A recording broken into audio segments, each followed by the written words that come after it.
So now that the year is ending and everyone is collectively going crazy, oh my god, what's the greatest anime of the year? What's the greatest sequel? What's the greatest character? Lord Nuxenor comes around and drops a bomb. Here are the most impactful anime moments in the last decade. So I wanted to see what this decade was all about. So I went back, and through painstaking labor and devotion, I literally went through everything. All of the community stuff, all of the anime, everything. Here is a chronological list of how the last decade unfolded, purely comprised of only the most impactful of anime moments. Come on this journey with me! I think a lot of this will not be of a surprise to you, but I believe most of it will. Now let's share a lovely teary-eyed moment where we grin and look back nostalgically at this wonderful decade. All the highs, all the lows, and I originally wanted to include a lot of like really trolly moments in here, and well, I'm not saying that I'm not including any trolly moments in here, but after putting it all together, I came to really love this video. I'm very proud of it, and I hope you enjoy this journey through space and time that we are about to traverse. These are by no means my favorite anime moments of the last decade, because like, I'm not including Log Horizon or World Trigger, which are personal favorites, but I don't think really impacted the scene all that much. But here's how the spacescape of anime has changed over the last decade and the community that went along with it. So to all of you that hopped on the anime train at some point within the last 10 years,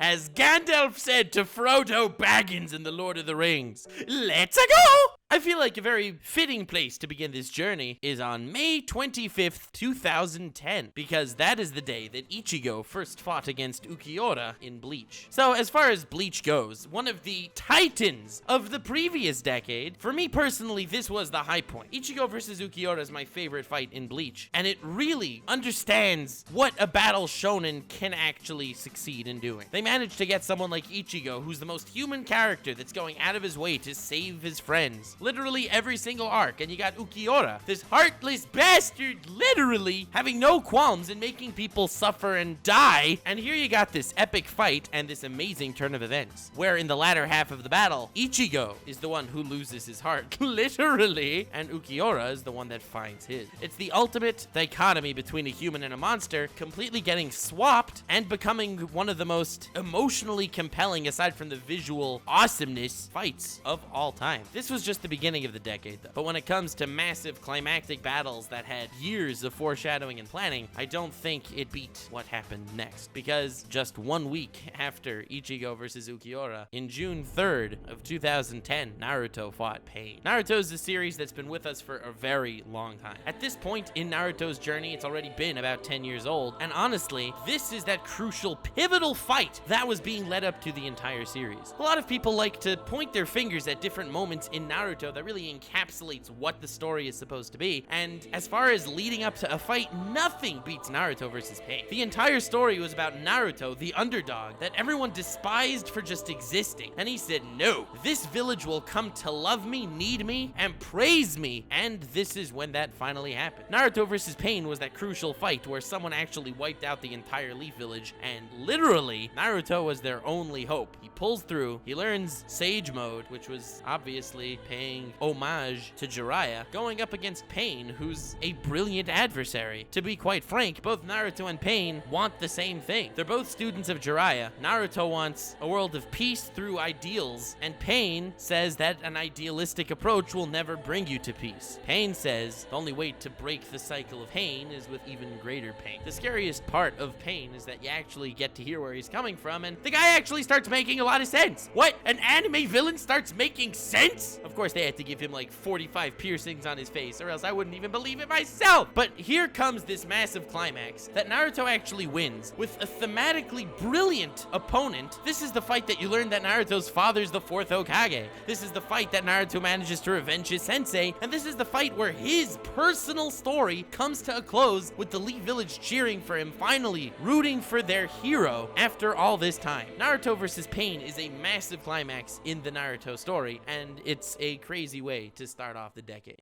In June 26th of 2010, that's when the final episode of the anime Angel Beats aired. So, it's funny. When I watched Angel Beats, I absolutely loved it. And the final episode made me really tear up, like it did to many, many other people. Angel Beats was an introduction to so many into a whole other world of anime. Many people only watch shonen because that's what they got into anime with. I mean, you start off with Dragon Ball, you never really leave King Kai's Little Rock, if you know what I'm saying. Angel Beats started off as a solid comedy. It didn't really add anything as far as storytelling or plot, but then when the ending actually happened, and it hit hard, it showed an entire new side of anime to so many people. Wait a second, these two-dimensional cartoons that just like power up, scream, and beat the snot out of each other can make you cry? Nani? But yeah, they can, and it's terrifying, but it also opens your eyes to an entire new world. And speaking of the new world, less than a month later, in July 18th of 2010, that's when the Marineford War started in One Piece. This war was like nothing that ever preceded it and nothing that showed up since. When it comes to anime, the massive climax war is where every character ever, alive and dead, managed to gather in one little spot and cause absolute hell. In Naruto, it was like the fourth great ninja war. Everyone was there. But in One Piece, the really crazy part is the Marineford War happens at like the halfway point of the story. We're a decade in, so we have a ton of characters, but we didn't even find the new world yet. We're literally in the baby phases of One Piece, and you get this massive battle that transcends anything anyone's seen. It really finally introduces you to the forces of power in this world that we've come to, well, think that we know about, and then it turns out, no, we actually didn't know anything. There's the world government, there's the warlords, there's the emperors, and now you kind of see where everyone's coming from. You have someone like Akainu. He's the leader of the Marines. This mad lad is authoritarian incarnate. He cares about rules. If you break the rules, he will beat your ass. And then on the flip side, when we're talking about pirates, you got Blackbeard. Blackbeard is the perfect quintessential pirate because he is anarchy incarnate. He don't care about morals. He don't want to listen to no one, and he pulls the wool over everyone's eyes to get what he needs. You have this clash of Akainu and Blackbeard in the Marineford War, and you also get to learn how many other sides to every coin there are. We view Marines as sort of bad guys because they're chasing Luffy, but when you see a pirate like Blackbeard, there's a good reason for pirates to be executed. But then on the flip side, you see a guy like Whitebeard. Whitebeard has a force to match the world government, and he's like the nicest guy ever. This war sets the entire political and ideological squabble of One Piece into motion and brilliantly sets up the new world. It brilliantly introduces the entire new aspect to the story, and it was a war like none we've seen. It was an incredible war and an amazing way to start off this decade. Moving on to 2011, on January 21st, episode 3 of Madoka Magica aired. And Madoka Magica, well, aside from being a personal favorite, I absolutely love this show. It was like every other magical girl show. I mean, everyone remembers Sailor Moon. Everyone remembers, oh, all you have to do is like dance and shoot magic laser people and everything will be good, nice, happy, and dandy. And then episode 3 of Madoka Magica kind of decapitated that entire thought process, kind of literal. It was a subversion of tropes, the likes of which I personally have never seen before, and it really gives anime kind of a new definition at this point. Since Madoka Magica, you have a lot of really gory, creepy magical girl shows. You got like Magical Girl Sight, and you got that other one where they all have to like split into fate kind of parties and they all kill each other. Yeah, magical girls were not the same genre after Madoka Magica. Episode 3 honestly scared the crap out of me at the time that I watched it. I watched the first episode, wasn't so into it. I was like, oh, whatever, this kind of sucks. I don't really see the hype. Saw the second episode, I was like, all right, it's cutesy girls. What am I doing? And then I saw episode 3, and I remember I watched it at like 2 a.m. and then I spent the rest of the night just watching Madoka Magica. It was a very good night, and it's not like I would have been able to sleep anyway. The magical girl genre was completely changed by Madoka Magica, and honestly, getting the writer Gen Urobuchi to write Madoka Magica, because this guy's a master of subversion, changed the landscape of what good anime writing was. Honestly,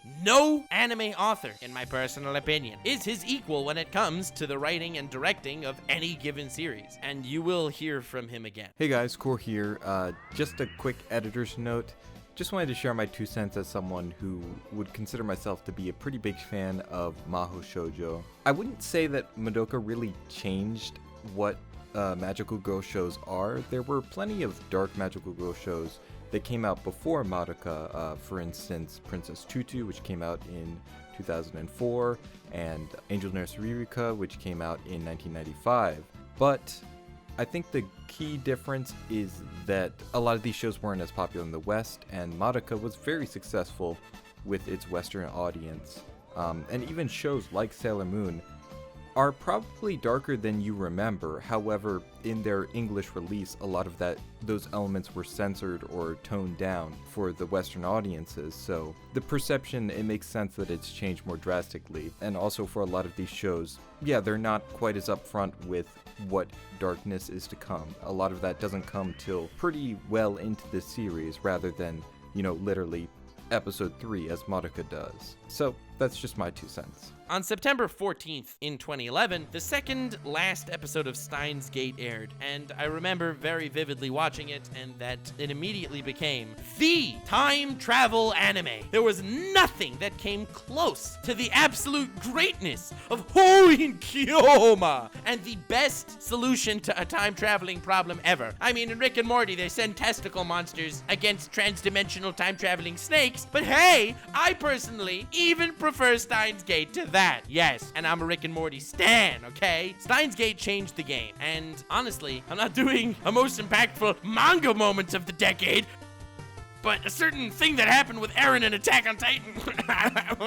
But aside from that, nothing comes close to Steins Gate in the time travel genre, which is something that always needs to be around. I love time shiz, but I hate most time shiz because it doesn't do it right. The ultimate dilemma. Give me time shiz, but don't make it suck. So difficult. To be fair, even if you have an IQ of a pine cone, you'll still be able to point out plot holes in almost every time travel story. As interesting as it is, it's almost impossible to get right, and Steins Gate did. June 16th of 2012, we got introduced to another one of Gen Urobuchi's masterpieces, and that was the second to last episode of Fate Zero. So Fate Zero defined a lot of the early 2010s for me, because honestly, it's still in my 5 favorite anime of all time, and I could talk about every scene throughout. Developing a character like Ryder out of thin air was mind-blowing, but what's even more impressive than that is you have a million Battle Royale anime at this point. I mean, aside from the fact that there's Fate Stay Night, another Fate Stay Night, a third Fate Stay Night, Fate Apocrypha, Fate Extra, Fate Liner Prisma Ilia, Fate Grand Order, and 1.5 million more Fates. Nothing comes close to Fate Zero. I mean, Fate Zero was written by this mad lad that actually really nails home what a battle royale needs to be. There's no defined protagonist to the Fate Zero story because we're looking from everyone's perspective, and because of that, we begin to understand the different ideologies that everyone possesses. Whether it's Kirito's utilitarianism, or it's Saber's quest for honor, or it's Gilgamesh's absolute pride. No matter what it is, everyone has an ideological focus and a different reason as to why they want the Grail, which is basically a wish-granting cup. Now, when Kirito actually gets close enough in the second to last episode of Fate Zero, the Grail begins to really break down his psychology and begins to teach you a pretty important lesson. Yeah, fam, every ideology's cool, but every ideology's wrong. You gotta get a blend, and if you're too hammered down to your one fight for justice mentality, fam, you're gonna get burned. Fate Zero does this brilliantly, and it remains as one of my favorite moments of all time. But now we're in 2012. Now we can talk about a wonderful show where episode 1 aired on July 8th, in fact. It's Sword Art Online. Yes, a lovely, widely beloved series that I think everyone, and I mean everyone, enjoys. And I'm definitely putting episode 1 here as one of the most impactful anime moments of the decade, because when Kayaba Akihiko said, "Fam, if you're stuck in the game, sucks for you. If you die in the game, you get yeeted in real life." Okay, he wasn't as cool with the lingo, but you hear where I'm coming from. Episode 1, the entire anime community on YouTube. I wasn't around as far as a channel, but I was around as far as a viewer. Everyone was like, "God damn, SAO's the greatest thing ever." Isekai anime, being trapped in another world anime, that wasn't a thing. It had a couple here and there. I mean, you had Dot Hack and you had Excel World, but Sword Art Online was so big, it spawned this entire new genre, and we will be hearing about more isekai anime as we get further down the decade. But episode 1 hooked everyone. It's the ultimate escapist fantasy story that also has your thrilling moments and your brilliant protagonist. I mean, look at this guy. Kirito, he's like, if only he had a halo, he'd be literal Jesus. But unfortunately, was not to be. Of course, the reason why SAO gets a ton of hate in the community at this point point is because of certain people that made a ton of money hating on it. Thankfully, people cared about it enough to want to watch it get absolutely shredded. I personally think if the first episode wouldn't have been as captivating as it was, in a time where isekai anime was not so prevalent, it would have never gotten this hate treatment. People wouldn't have cared. If I would tell you, oh man, I like hating on that one random isekai that aired last season, no one gives a damn. But by the fact that everyone in the community was so hooked on SAO, as a novel premise and a damn good setting, it just fell short. And because of how amazing episode 1 was, the hate train began to follow. We're not done with 2012 yet. October 6th of 2012 was episode 151 of Fairy Tail, and that was the first episode of the Grand Magic Game. So the thing about Fairy Tail is you either love it or hate it. I don't know a lot of people that are absolutely neutral on Fairy Tail, like, oh yeah, no one does that. And if they do, it's because they don't want to get like political or anything. You either love it or you hate it, and the Fairy Tail's Grand Magic Games is exactly that focal point where you either love it or hate it. The Grand Magic Games took place right after Fairy Tail, the guild, was knocked off the map for 7 years, and they come back, and you want to see your heroes do well, because at this point, the Fairy Tail guild is getting crapped on by everyone in the kingdom as the worst guild because, well, you know, they lost their core members for 7 years. The Grand Magic Games is a literal tournament arc. It's not like these world-defining save the planet or all human life will come to an end type trials or tribulations. Nah, fam. It's a big-ass tournament where we watch our heroes shine. And being that I made an hour-long video on Fairy Tail and why it's actually pretty good, I love that video. The Grand Magic Games is a microcosm of why you love or hate the show. The Fairy Tail haters hate the Grand Magic Games most. It has no reason to be as major of a thing as it was. Who cares if the Fairy Tail Guild is being recognized by pulling out ass pulls and wiping the floors with their opponents? Why do I care? Let them save the world or something. But on the other hand, the people that are watching Fairy Tail that actually feel like they are a part of the Fairy Tail Guild, watching your guildmates kick ass is glorious. I personally love the Grand Magic Games, but it's this very divisive nature of Fairy Tail in general, whether you want to watch it with a hypercritical eye or you just want to watch it and open your heart to the feels, because the feels are there. The Grand Magic Games accentuates all of these points. And a week later, on October 12 of 2012, aired the first episode of Saitama. Saitama is also written by Gen Urobuchi, and it's the ultimate dystopia anime. There is no dystopian anime, in my personal opinion, that comes close to Saitama. It's literally society gone too far, and that's only the beginning. As twisted and messed up as you think the world is, it continuously tricks you by getting even more twisted and more messed up. Yes, absolutely brilliant, I know. But honestly, even messing with the first episode kind of does spoil the impact of the ending of the first episode and what makes it so great. The idea is that this world is governed by this Sybil system, this crazy system that could say, oh, this person is very likely to commit a crazy act based on his brain waves. So then all of a sudden, the detectives are like, all right, fam, let's shoot him with these crazy neutralizer gun things. And because of this, there's so much less crime. All you gotta do, neutralize the guys that are likely to commit crimes, put them in jail and stuff, everyone's happy. In the very first episode, this obviously latent criminal sexually assaults someone, and that person that was assaulted, all of a sudden, she starts getting pretty nasty thoughts. All of a sudden, her brainwaves are not exactly good Samaritan brainwaves, if you know what I'm saying. All of a sudden, she has to be taken in as a late criminal. And being that the system is as messed up as it is, the villain of Psychopass, Makishima, is the guy who's like, nah fam, I can keep a calm head even while I'm blowing people's brains out. So according to your system, I'm not even a criminal. Now, let me tear this future apart. Psychopass is brilliant, and it did an amazing job accentuating exactly what a dystopian fantasy should be. Now welcome to 2013, whammon and gentlewomen. Because on April 7th, Attack on Titan took the world by storm. And you know I'm serious, because they said the world, not so. Fam, Attack on Titan hit the normies like a wrecking ball, which was also around the same time as the Wrecking Ball song hit the normies. Crazy coincidence, I know. Nothing broke out of the anime fandom like Attack on Titan did. I mean, sure, you got kids watching Dragon Ball that they didn't even know it was anime. What? It was originally Japanese? Nani's? Nani? Attack on Titan is the first anime that really broke out that people watched, that they knew as anime. They still watched it and they got into it. A lot of people transferred over to become more general anime fans, and a lot of people just stuck to that AOT hype because hype is what it got. Attack on Titan killed it in the hype department. Nothing came close. Watching people that I knew for years that never wanted anything to do with anime getting excited to talk about the latest development in Attack on Titan was mind-blowing. This is when anime knocked on the door of mainstream, and this is when a pathway opened where you don't gotta be that one nerdy kid in school to like anime. Anyone could like anime. Attack on Titan was monumental. It was a titan on the scene. And I think any of you that have been even relatively close to the anime fandom in 2013 very clearly remember the impact of this series.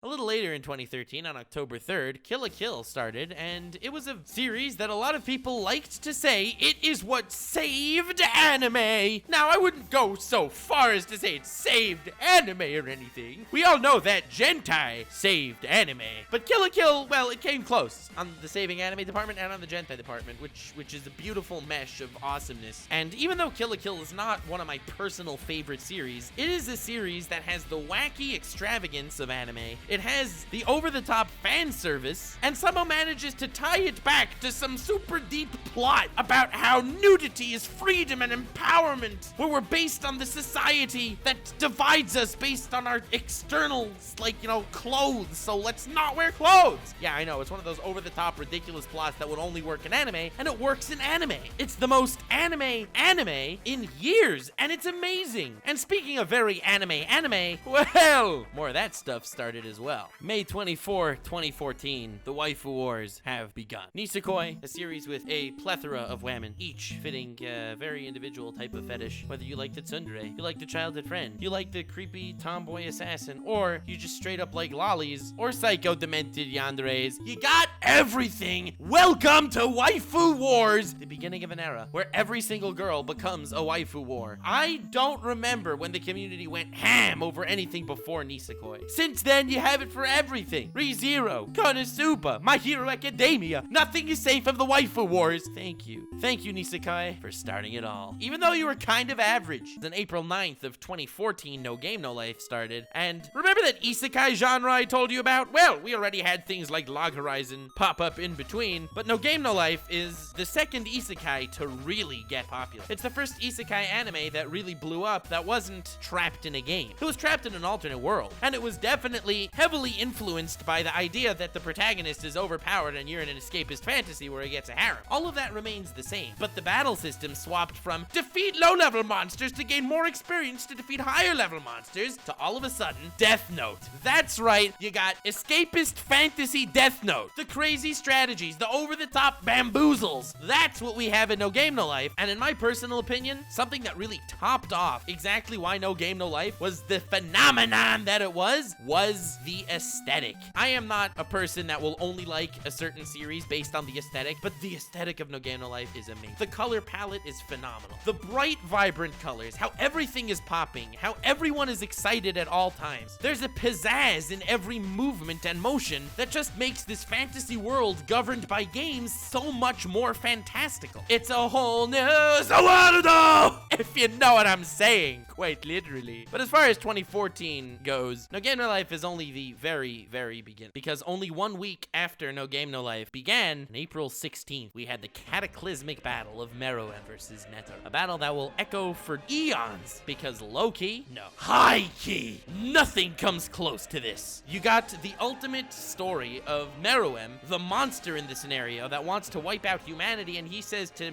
Netero, I do not want to kill you. And then you have humanity, who's fighting to survive because they are the moral beings in the situation, and Netero says, I know you don't want to kill me, but we're gonna have to fight to the death anyway. It flips the scale on exactly what's going on, and it takes Netero blackmailing Meruem into fighting him in order to get the fight going. It does not have a happy ending. In fact, it has as far as a happy ending as possible. And the fight between these two metaphorical giants was something that, yes, we've seen massive battles before in anime, but never on the thematic scale quite like this. I think Meruem versus Netero is one of the decade-defining fights that, even though Ichigo versus Yukiura and Naruto vs. Pain were fantastic, and I loved both of them. This really felt like the entire ideology of humanity was fighting the ideology of monstrosity, and both sides were losing. This hits on an emotional level as well as on a psychological level, but most of all on a thematic level. The entire story is building up to a fight of these two giants, and the fight was nothing short of spectacular. I get chills just thinking about the ferocity of Netero and the complacency of Meruem as the fight began, and how that switched completely as the fight neared its climax. Hunter x Hunter is a fantastic series, and Meruem versus Netero is the absolute cream of the crop. And I know that you think nothing's gonna beat this in 2014. As far as 2014 goes, we got it in the bag. Meruem versus Netero defined the goddamn year aside from the decade. But no, because October 4th introduced us to Lord Twigo. I know, I just blew your minds a little bit, but I'm not gonna dwell on that much. I mean, we all know Lord Twigo, right? I'm gonna keep going. Don't want to spend the rest of the video talking about Lord Twigo and the ultimate impact he had. Sorry, fam. That's not what this video is about. September 19, 2014, Kaneki fought Jason in Tokyo Ghoul. And Tokyo Ghoul fans came together because the manga had a massive following. And everyone probably cried a silent tear because honestly, Kaneki vs. Jason is one of the greatest anime fights of all time. I loved it. And I am not an avid Tokyo Ghoul fan. I have never read the manga. I only know the very, very, very many anime adaptations that, well, we'll be talking about them soon. Moving on to 2015, we're about halfway through the decade, and it started off pretty epic. January 9, 2015, that's when Tokyo Ghoul fans began to completely lose hope because season 2 of Tokyo Ghoul started and it was garbage. Yeah, it was an impactful thing that happened this decade. My heart goes out to you, Tokyo Ghoul fans. It's like the Berserk 2016 monstrosity that I'm not even gonna talk about because it's too sad to me. My condolences. On March 19th, we had the finale of Your Lie in April. As far as romance anime go, I feel like most don't hit the broad market. As far as anime in general, it's very hard to break into the mainstream. I feel like shonen has the best chance, and then there's individual comedies, slice of lifes, or very interesting media-related series that actually get out there. As far as romance, only the niche anime fans that like romance are really avid fans of the entire genre. Your Lie in April hit everyone though, because whether you're a romance fan or not, you definitely heard of it. I like romance anime quite a bit. Your Lie in April though flips the tables on everything, because when we're thinking romance stories, we're either thinking a happy ending or Shakespeare. And I don't want to be that guy, but Shakespeare sucks balls. I mean, pardon me, it's just my personal humble wrong opinion. Your Lie in April makes everyone break down when you get to the end. And there are other series in this decade that I wanted to talk about for that impact as well, like something like Anohana has probably like the saddest ending in anime, but I feel like Your Lie in April hit on such a much larger scale. It hit everyone. It was in this little drought of this type of anime. It was surrounded in that very season by things like Seven Deadly Sins and Ald Noah Zero, and all of a sudden, bam, Your Lie in April's finale hits, and it really hits hard, and it stays with you forever. Even though I preferred Three Gatsu no Lion personally to something like Your Lie in April, I do think the impact from Your Lie in April hit a lot harder. But enough with the sad sappiness. Enough with the crying yourself to sleep at night. Prepare to laugh and smile at the sky, because smack in the middle, May 29, 2015. Welcome, whammon and gentlewomen, to Jotaro versus Dio from JoJo's Bizarre Adventure, my favorite fight in all of anime. And boy, oh boy, did this affect Zawarudo. The memes were everywhere. Since 2015, this very same fight has been reiterated into a million different memes. Whether they're playing Uno, or they're playing Super Smash Bros, or they're just freaking approaching each other. Ooh, you're approaching me? Yeah, everyone is approaching JoJo's to meme the crap out of it. It's been 5 years and the memes are going stronger than ever right as we speak. You got Dio walking, you got Dio talking, you got Dio dropping a Roda. Every bit of this fight has been so memed. It is the internet culture of anime fights, and I love it. Mad respect for freaking existing, JoJo's. I love you. And unfortunately, I can't just sit here praising the crap out of Jotaro versus Dio for the next hour, so we're gonna be having to move on to November 7th of 2015, because that is the day that episode 5 5 of Parasite aired, and seasonal anime watchers were not the same. There are a lot of seasonal anime that I am a big fan. There were a lot that I really enjoyed watching week to week, holding my breath for an entire week until the next episode comes out, but none cemented my love for seasonal anime like Parasite the Maxia. From episode 5 till the finale, episode 24, it was a non-stop thriller. Every single week, I was dying for the next episode to come out. This is seasonal anime at its finest. I'm not talking about things like Akame ga Kill, which got ridiculously popular and then people were upset at the end of every week, or it ended in a cliffhanger, or they killed some random character that didn't die in the manga. This was like legit fascinating from a political standpoint, and it was even more interesting on a character standpoint. Parasite had everyone holding their breath for the entire runtime straight, and it was glorious. But as far as glorious moments, 2015 definitely had some good ones. But right at the end of the year, on December 20th, that is when we got One Punch! Saitama versus Boros. Fam, can I just say that Saitama's punch didn't just part some clouds. Saitama's punch didn't just obliterate this space pirate emperor guy that took over galaxies. Saitama's punch punched back into the mainstream and took over Zawarudo. There's nowhere to hide from Saitama. This is another one of those series that hit non-anime fans to just laugh and guffaw at the medium. Saitama versus Boros was such a beautiful light show of animation. You could not stop and pull your eyes away from the screen. Every time I rewatch it, I find something else that I love about it and another reason to watch it again. Just from the fact that the scale is so stupid. You know, kicking your opponent to the moon and he jumps back to slap you so hard, the mere clap of his ass cheeks was powerful enough to take down his opponents purely because he is dummy thick. Okay, most of that wasn't in Saitama versus Boros fight. I mean, that was more like in the Puri Puri Prisoner versus Deep Sea King fight. But the fact that you could get so hyped off of a meme battle still blows me away. When you look at previous amazing anime fights, most of them that pop in my head, at least from the ones I've mentioned, you know, Netero versus Meruem. This was like an existentialist fight. This was the end. You don't get much more serious than something like this. And it was mind-blowing, edge of your seat. Things that I've mentioned like Naruto versus Pain, the Marineford War, Ichigo versus Ukiura. There is no way you can tear your eyes from the screen because of the emotions and the ideologies and the themes that are clashing. And then you know what almost tops most of that? Saitama fighting Boros. This guy that could beat anyone in one punch, beating his opponent in one punch literally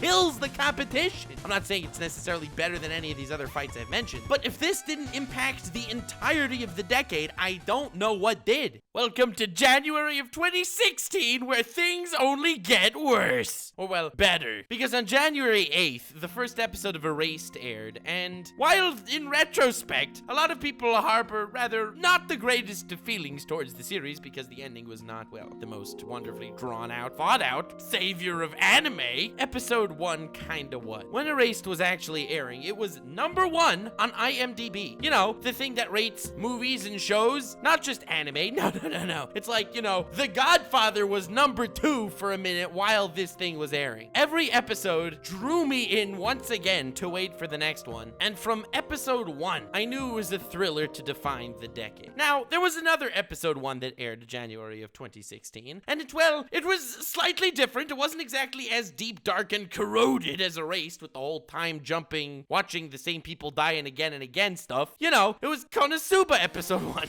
A slightly more lighthearted take on people dying. Now, in 2012, we had Sword Art Online, and that opened up the floodgates for isekai anime. We had Log Horizon. We had No Game, No Life. We had 1.5 million other series that I don't remember by name because they were all literally the same with just a very slightly nuanced, different protagonist that was overpowered that got a harem. Somehow, in the span of 4 years between 2012 and 2016, isekai almost became its own genre of anime. I mean, you have action, you got thriller, you got supernatural, and then you have main character gets hit by a truck and gets trapped in another world. You know, pretty straightforward stuff. The fact that a satire to a non-existent genre exists just goes to show how different anime has evolved over the last 4 years. So, January 13th of 2016 was a very powerful day for anime. Aside from starting Konosuba, which to this day is one of my favorite isekai anime of all time. It is a brilliant satire, Kazuma's an absolute mad lad, and his harem are all wonderful in their own way. January 13th also had Gintoki versus Takatsugi, the most heart-rending fight of Gintama. Gintama, for a lot of people, is that one show that you watch watched some clips of, and they were funny because they had fart jokes. And it's pretty epic to watch people go full Death Note on each other over,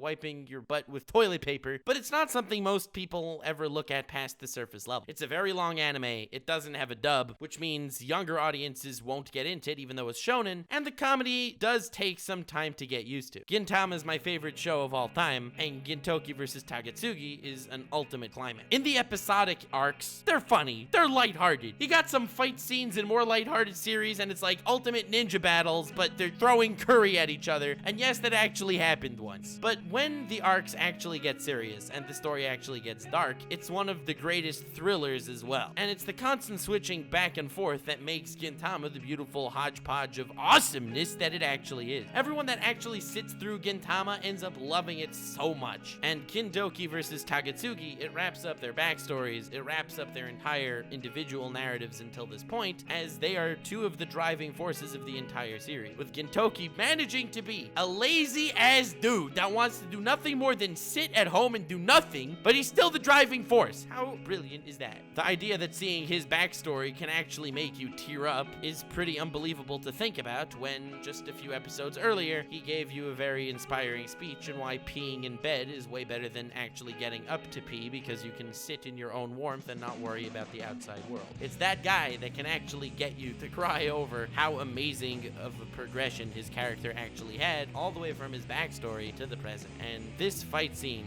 kind of went under the radar for most non-Gintama fans. It's not like it's an easy seasonal show to pick up. You gotta get invested. There's hundreds of episodes. But at the same time, for anyone that was invested, this was one of the greatest fights of all time. Moving on a little bit to April 18th of 2016. That is when ReZero Episode 3 aired. And that's when the isekai genre, because now that you have something like Konosuba as a satire of a genre, the genre can now have things other than your borderline psychotic protagonist that's overpowered that gets a harem. Because this guy is pretty overpowered. He does get a harem. But at the same time, this isn't exactly the escapist fantasy most people envision. Nope, it's quite the opposite, in fact. Let's take everything you love about the isekai genre and twist it. Imagine a world that functions very much like Dark Souls. Imagine living Dark Souls. You know, the whole zero death meme? Well, that's kind of what's been going on with poor Subaru as well. He gets trapped in ReZero in this other world, and every time he dies, he kind of resets at his last save point, where everything he did until that point is something he remembers, but no one else does. It's actually terrifying, because there are times that he dies that he doesn't realize he died, and he wakes up, and all of a sudden, blammo! It's a week in the past. Sucks to be you. It's like the opposite of escapist fantasy. It's everything an escapist fantasy should be. Like, you got your magicians, you got your women, and all of a sudden, oh yeah, but the story is going to be about you slowly losing your mind little by little, and the deeper you get into this ridiculous, tragic mindset, the more psychotic your opponents become until you're like, oh, wait a second, who's wackier at this point in time? Is it me, who felt myself dying again and again and again and again in many various, very creative ways? Or is it Betelgeuse, this literal nutcase that makes giant shadow hands just twist people's body parts off because he feels like that's the best use of his time? I love ReZero, and I love what it did to the isekai scene, and I'm very excited that season 2 is announced for a few months from now. Both Rem and Amelia are worst girls. Roswell, absolutely top tier waifu right there. But at this point, we're kind of in a new era. If you remembered all the massive, climactic, huge shonen battles, well, Marineford, Naruto vs. Pain, and Ichigo vs. Ukiura, 3 massive fights. In fact, they were in the big 3. They were all in 2010. Dragon Ball wasn't around for years at this point. It's time for a new set of shonen.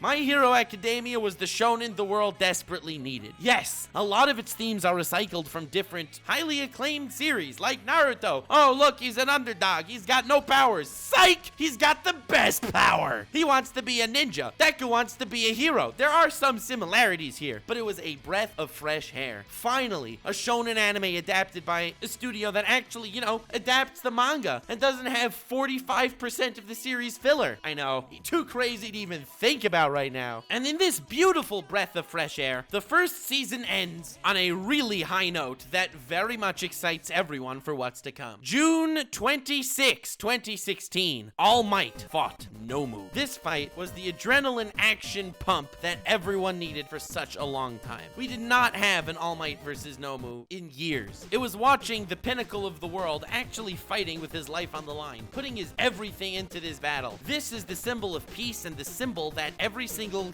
hero aspires to be. It's a fight that places a wonderful ceiling to this great shonen, where they show you see this fight, this top tier fight where, All Might ends up breaking past his own limits, despite the fact that he's old, tortured, and weak, and he punches Nomu through the clouds and through the stratosphere. This is that obstacle. This is what Deku is going to surpass one day. It fills me with such elation to talk about a fight like this. This is the breath of fresh air that shonen anime didn't have in so long. All the shonens that everyone's been enjoying, Naruto, Bleach, Dragon Ball, One Piece, they've all started eons ago, way before most of us were anime fans. We actually witnessed the birth of My Hero Academia. And on June 26th, when All Might fought Nomu, it cemented it as a legendary shonen and the first of its kind, the first of the new generation. Since then, we've had things like Black Clover, and even though I love the Black Clover manga, in the anime scene, I don't feel like it stood out enough to get a specific segment in this video. But it did stand out. Something that fried the box office, something that played around Zawarudo. On July 3rd of 2016, Your Name was played in theaters across the world, and it was an unforgettable movie. It was an actual masterpiece. We witnessed a masterpiece of an anime movie come to life before our eyes. Honestly, a lot of people were complaining that Your Name was overhyped to some degree. It came out at a pretty much the same time as The Silent Voice, and a lot of people liked The Silent Voice better. I personally preferred Your Name. It was like, the typical Japanese style where you had one guy who lived in the big city and one guy who lived in a rural village. You also got your body swapping memes that are just amazing. You had that spark of supernatural that just flipped a generic love story and turned it into something truly beautiful. It was a story that transcended fate, and it was a story that I still hold very dear to me. Your Name is one of my favorite, if not my favorite, anime movie. And I do very much think it was the anime movie to define the last decade. Not only because of its monetary success that made other anime movies show up in other places around the world.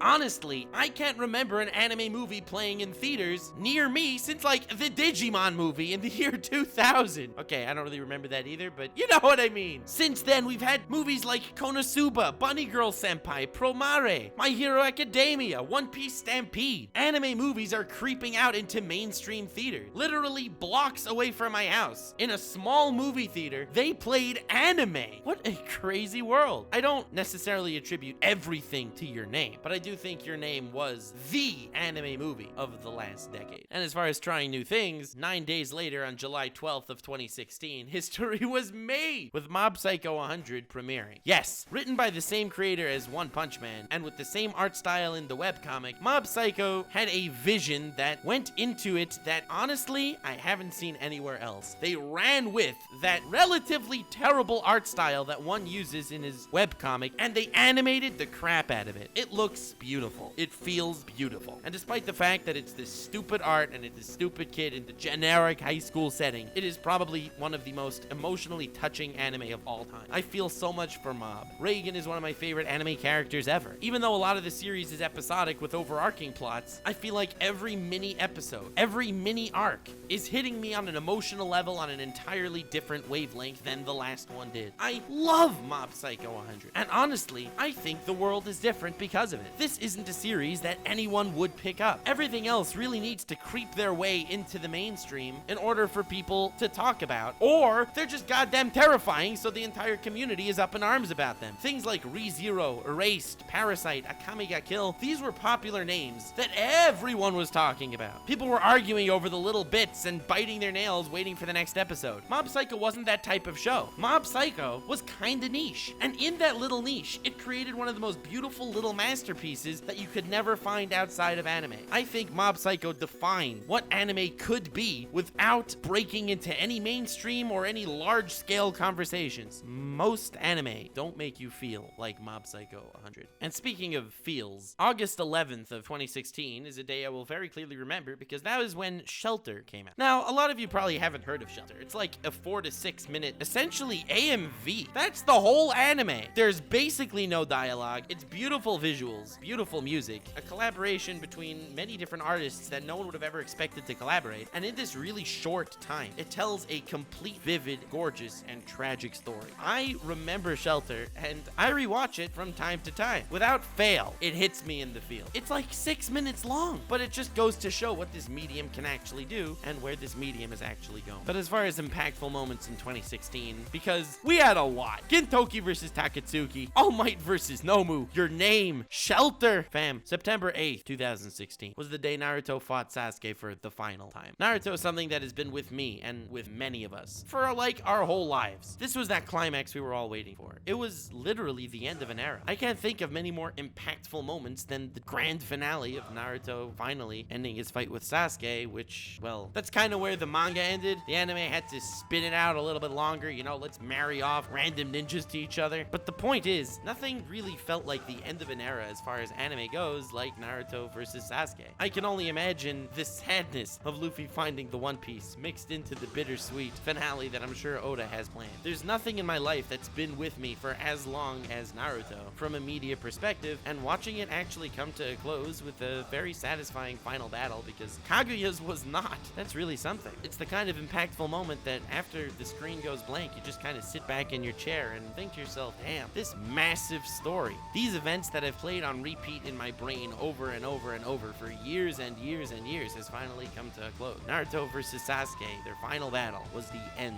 of an era, and definitely one of the most impactful anime moments of this entire decade. Naruto fans, and just general anime fans alike, kind of came together to mourn a solemn lament, thanking Kishimoto for the work he's put into the anime community and how he really built it up in the West to a large extent. It's not even close to my favorite fight in Naruto. Naruto versus Pain, Lee versus Gaara, Obito versus Kakashi, all these fights are leagues better than Naruto versus Sasuke in my book, but nothing actually felt like that impactful finale. The idea of an era ending is terrifying. When you finish school and you start moving on to college or whatever, even though you may be going to a better place where you are happier, there is a sadness there. The sadness of leaving part of who you were behind and knowing that there's no way to go back to that. I will no longer laugh and cry alongside Naruto on his masterful journey. There are many things I have to complain about the Naruto series, but one thing I have to say is that it has been with me for the majority of my life, and nothing is as impactful as when it actually came to a close. But just as one shonen starts really slowing down, and when we feel like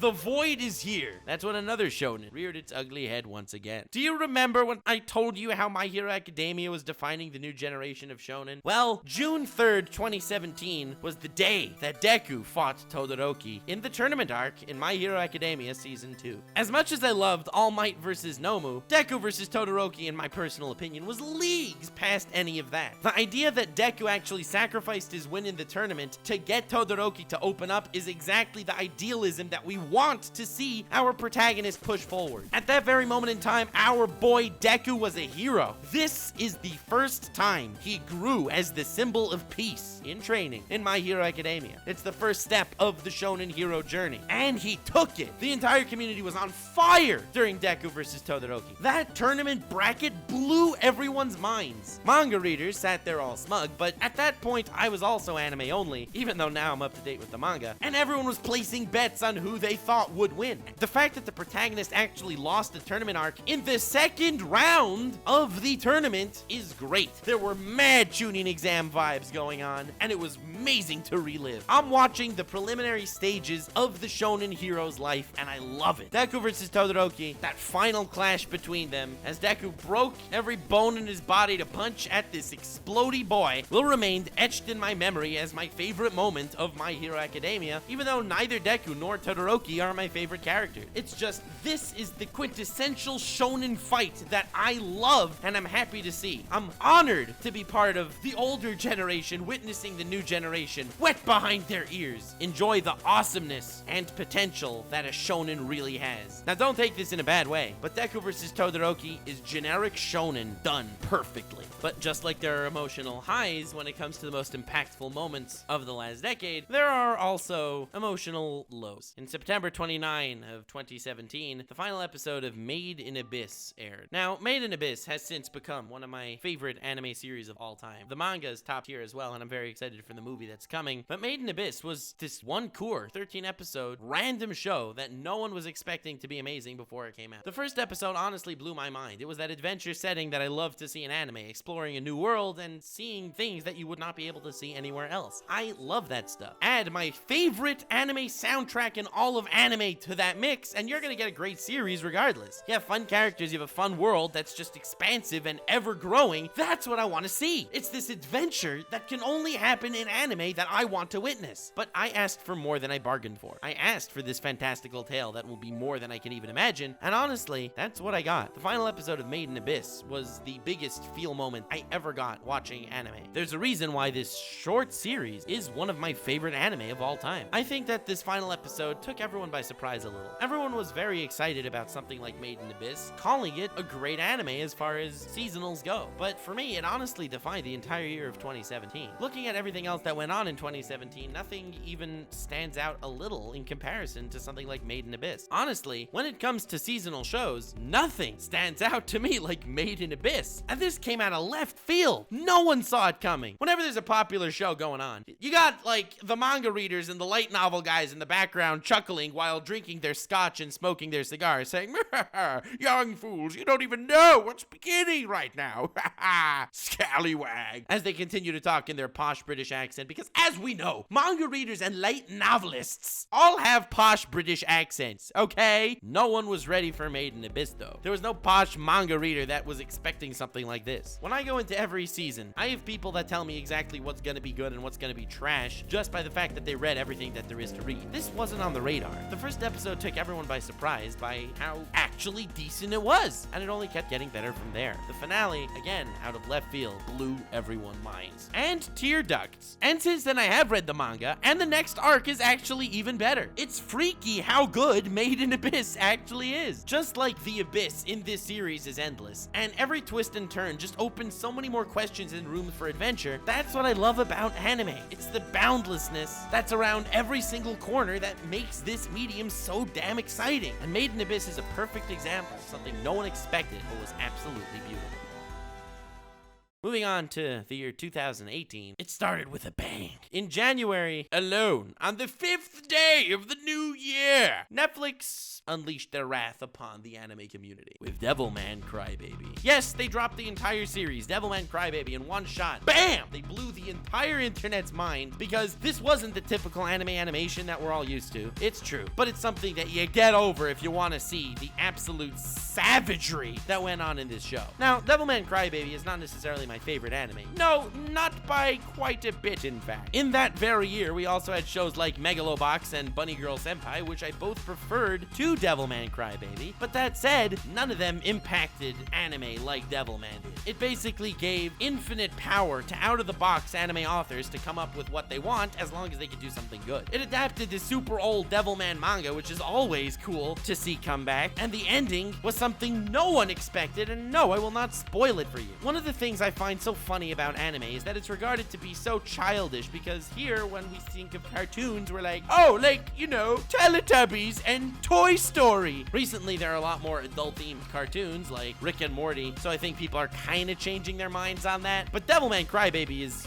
let's just say it's not made for kids. Let's just say Kappa would love Devilman Crybaby. The community went crazy over it also, because only 5 days into the new year, an instant potential best anime of the entire year came out. Everyone was talking about it. It was all the rage, and Netflix became a massive competitor in this wonderful anime cesspool of streaming services that we will not be talking about here. Because in 2018, there was another scene that I think impacted the decade greatly, and it was on March 25th. It was when Goku and Frieza teamed up to fight Jiren. Now, I think that a lot of people expected Dragon Ball Super to show up somewhere here because, you know, it was pretty popular, but I don't think anyone expected this to be exactly what I was going to say. I think people expected me me to talk about the fact that it came back, the fact that people were crazy about it, or the fact that Goku got Ultra Instinct, which is a really cool new form. But I don't think anything impacted anime like the realization that Goku and Frieza teaming up to fight Jiren is literally your childhood coming back to bite you in the ass. In the good way, of course. I mean, I'm not talking about biting your ass in the bad way. All ass eating is a positive connotation on this channel, and this will probably be a meme that will never be used again. But watching our childhood come back for this epic finale of the Tournament of Power was something I was really glad to see. I'm not the biggest Dragon Ball fanboy on the planet, but I ain't gonna lie, I cheered like crazy when I saw this happen. As far as impactful scenes of the last decade, I think Goku and Frieza teaming up is definitely one of them. It was a long, long journey until this point, and at long last, we've reached the year of 2019, the current year, in fact. Wow, what a crazy coincidence, right? I mean, I'm talking about 2019, and it is 2019 right now. Like, what? Every once in a while, the non-anime breathing world needs a bit of a wake-up call. There needs to be a very exciting first episode that can kind of impact everyone and remind people that, yeah, anime can blow your mind, and occasionally it will. That wake-up call happened on January 11th when the first episode of Promised Neverland showed up. This is a Shonen Jump manga. It's something that's recommended for people the ages between like 13 and 17 or something. And the finale of the first episode just blows my mind every single time. I love this episode because I love the idea that anyone that actually watches this is gonna get a pretty damn good idea what they're walking into for the rest of the show, and they're by no means wrong. As someone who's up to date with the manga, it only actually gets better and more sinister from where the first season ends. And it's that wake-up call that I think the world desperately needs every couple of years. Whether it's Attack on Titan's first episode, which, let's be honest, it's Shugzawaru, or it's Devilman Crybaby dropping in one shot, blowing everyone's mind, or it's a little bit of child murder that, you know, every good show needs. Next, June 15th, 2019, it's time for some Sasageyo, because here's where Attack on Titan really makes its comeback. Attack on Titan had a ridiculously long break between season 1 and season 2, and I feel like a lot of the people that originally loved Attack on Titan and started swarming towards it and the rest of the medium of anime at this point are more basic anime fans that aren't here for a single series, or they just don't care about Attack on Titan anymore. Having a 6-year break between season 1 and 2 is asinine. So like everything that got extremely overhyped at a point, people started dissing Attack on Titan. Oh, the characters are pretty bland. Oh, the story's pretty boring once you think about it. And anything that you want to say about Attack on Titan comes back to slap your face, because June 15 of 2019 is the episode that Erwin led the charge towards the Beast Titan and everyone ate their goddamn pants. That's when Attack on Titan was like, damn, it's worth the hype and more. The manga's even better. I mean, let's not kid ourselves. Attack on Titan is going to be remembered as a modern classic, and it will end in the next decade. So just letting you know in advance, in 10 years, if YouTube didn't completely become an AI mastered corporate cesspool and I'm still around somehow, definitely subscribe to wait for when it comes out. Subscribe 10 years in advance for the epic series that everyone wants to see. One of the most impactful moments of, you know, the next decade is gonna be the finale of Attack on Titan. I mean, the current arc is phenomenal. And I think Erwin leading his charge really reminded the anime community exactly why it's hailed as one of the greatest anime of all time. A month later, on July 8th, a lovely series started called Vinland Saga. Now, Vinland Saga dropped the first 3 episodes in one shot to kind of get you enticed with the Viking lore that was going on, and I think it did a pretty good job at that. In my personal opinion, Vinland Saga is the greatest anime to begin in 2019, not including sequels, and I don't mean that by like a little margin, I mean that by a long shot. Vinland Saga is the ultimate Viking anime, and unfortunately, a lot of people don't know about it. It's on Amazon Prime, it's not like it's on Netflix or Crunchyroll, and it's not appealing to the more generic shonen fandom that isn't really interested in watching anime Vikings. You can watch real Vikings for that price. And while I do hear that argument, Vinland Saga's story is fantastic and the characters are even better. The reason why I'm including it here on the most impactful anime of the last decade is because Vinland Saga is a manga that began like 15 years ago. It was one of those untouchable manga that no one ever expected an anime to properly be given justice to. As far as the kings of manga that no one expected to see in anime, there was Vinland Saga, Berserk, Vagabond, and Kingdom. Every anime adaptation made for these 4 kings of manga has never been done justice. Berserk was a train wreck. The 1997 Berserk was literally better animated than the 2016. Kingdom also got a crapshoot of an animation job, and because of that, no one gets to read the story. And while I did start it at one point and get like 50 chapters in, and it was really damn good, and I should actually pick it back up. Everyone says it only gets better, and it has like like 600 chapters or something. It is a shame that we're not getting a proper anime for something like that. These 4 manga, which I always considered untouchable as the 4 kings of manga that would never get a proper anime adaptation, I was wrong. Vinland Saga is being given an ultimate treatment by Studio Wit, known for animating, you know, little known series like Attack on Titan. Vinland Saga is the hope for something like Vagabond, Berserker, Kingdom to actually get a decent anime. It's a beacon in the darkness for the 4 kings of manga. And as far as, you know, really good anime adaptations go, I feel like it's pretty important to talk about August 10th, 2019. It's when a little known anime named Demon Slayer had episode 19 start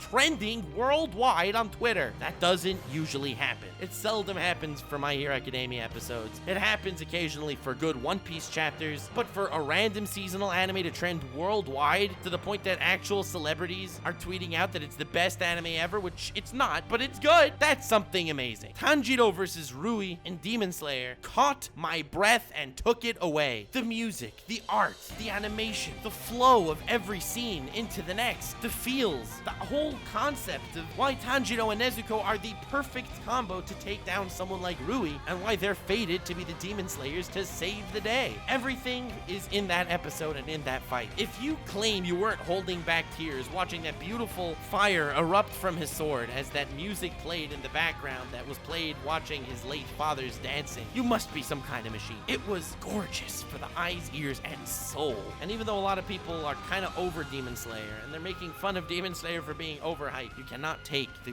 beauty away from this scene. It is literally art in motion. And well, we're rapidly approaching the end of the year. This video is like an hour long, so I don't know how awesome my editor's gonna be. Thank you, by the way, Mr. Awesome Editor Guy. You are a true mad lad for putting up with my shenanigans. You will be linked in the description. Fam, check out Awesome Editor Guy. He does good shiz on his channel too. You are truly the mad lad we didn't deserve. But on December 21st, 10 small days before the new year, we had a moment that impacted anime this decade. And it was that little known time where Luffy fought Kaido, the king of the beasts. So in the manga, this scene was amazing, and the anime actually did it justice. I'm so happy that the anime is giving Wano a proper adaptation, and this was no exception. The reason why I consider this one of the most impactful moments of the year is because not only does it show the massive gap between someone like Luffy, who we've been following forever, and, you know, Kaido, one of the emperors. He's supposed to be able to take down emperors already, but he got kicked so bad. It just goes to show how much more One Piece has in store for us and how amazing the Wano arc is gonna be. Because let's be honest, the Wano arc is probably gonna take up half of the next decade. I'm loving every chapter. But the real reason why I wanted to finish off here is because one of the first things I mentioned in July of 2010 was the Marineford War. December of 2019, Luffy is finally fighting Kaido. Emperors were basically introduced an entire decade ago. I feel like this is a perfect way to wrap up this video. It's a perfect way to wrap up a basic documentary on the most impactful moments in anime of the last decade. 2010, we talked about the Marineford War, where emperors were introduced and how much longer One Piece has to go. And now, in December of 2019, we have Luffy getting his butt kicked by Kaido, an emperor, reminding us how much more there is in One Piece and how much further Luffy has to go. One Piece is that beacon of hope, that one thing that's through thick and thin, it's sticking with us, fam. Here's to One Piece outlasting another decade. Thank you everyone who watched this video. Thank you everyone who worked in the anime industry and that did anything to keep this medium alive. It's such a beautiful little niche that we share in this crazy, unforgiving world, and I'm so happy to be able to share it with you. Please leave a like on this video if you did enjoy, because honestly, it was a ton of work to put together. Imagine sorting through literally everything that happened over the last 10 years, finding the date that it did happen, write a cohesive script, and just record it. My throat feels like death right now. But fam, I really wanted to do this justice, because this last decade, all things considered, was pretty damn awesome for, well, a hell of a lot of ways. Some I just listed in this video. Please subscribe if you enjoyed, because when I do serious analysis-ish videos, I really try to put my back into it. I don't want to half-ass it. Thank you so much for coming on this journey with me, and here's to sharing many,